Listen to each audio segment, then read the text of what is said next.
Netflix ഡോക്യുമെൻ്ററിയെ ചൊല്ലിയുള്ള വിവാദങ്ങൾക്കിടെ ഒരേ ചടങ്ങിൽ തെന്നിന്ത്യൻ താരങ്ങളായ ധനുഷും നയൻതാരയും എത്തി. എന്നാൽ ഇരുവരും പരസ്പരം മുഖം കൊടുത്തതേയില്ല.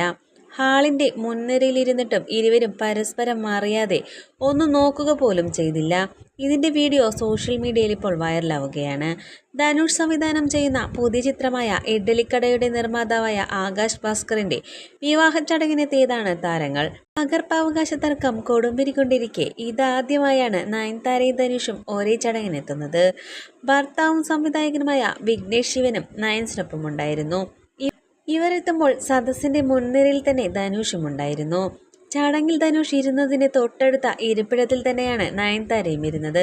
അതേസമയം നടൻ ശിവകാർത്തികേയനോട് നയൻസും വിഘ്നേഷും സംസാരിക്കുന്ന ചിത്രവും പുറത്തു വന്നിട്ടുണ്ട്.